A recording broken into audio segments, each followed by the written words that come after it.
First అబ్రాడ్కి వెళ్ళాలి అనుకున్న students అంటే వెళ్ళే ముందు ఇంగ్లీష్ అనేది వెరీ ఇంపార్టెంట్. వెళ్ళిన తర్వాత డూస్ ఏంటి కంపల్సరీ ఇవి చెయ్యాలి? సో డూస్ ఏంటంటే అక్కడ కెనడా లా ప్రకారంగా కొన్ని ఎనీ కంట్రీ ఒక సర్టన్ అవర్స్ ఉంటుంది అంతే. 40 hours per week, 20 hours per week నువ్వు మాత్రం జాబ్ చేయాలి. ఓకే. ఆ 20 అవర్సే నువ్వు జాబ్ చేస్తే నీకేం ప్రాబ్లం ఉండదు. మన వాళ్ళు ఏంటంటే మోర్ దెన్ దట్ వర్క్ చేస్తారు, క్యాష్ జాబ్ చేస్తుంటారు, ప్రాపర్ డాక్యుమెంటేషన్ ఉండదు పేకి అంతా.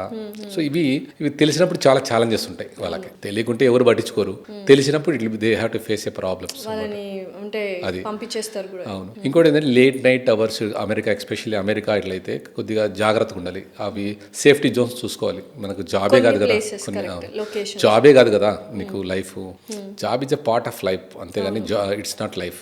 సో నైట్ ఎక్కడ నైట్ లైఫ్ సెక్యూరిటీ ఎక్కడ ఉంది, మంచిగా ఉందా, what type of job I'm doing, అలోన్గా ఉన్నానా, నాకు థ్రెట్ ఉంటుందా life, they have to understand the circumstances కూడా తెలిసి ఉండాలి. అది పోతే అది స్టడీ చేయాలి, లేదంటే తెలియనప్పుడు వాళ్ళ ఫ్రెండ్స్నో లేకుంటే వాళ్ళ ఎవరు సీనియర్స్నో అడిగి తెలుసుకోవాలి. ఆపర్చునిటీస్ కూడా ఎలాంటి ఆపర్చునిటీస్ ఉన్నాయి, ఆ లోకల్ ఏరియాలో ఎక్కడ సేఫ్టీ ఏరియా అది తెలుసుకొని ఆ జాబ్స్ తీసుకుంటే బెటర్. కొంత ఏంటంటే క్యాష్ జాబ్స్ అని ఇట్లని సేఫ్టీ ఏరియాస్ కాకుండా కూడా వెళ్తుంటారు. అక్కడ గన్ కల్చర్ ఎక్కువ ఉంటుంది యూఎస్లో కూడా.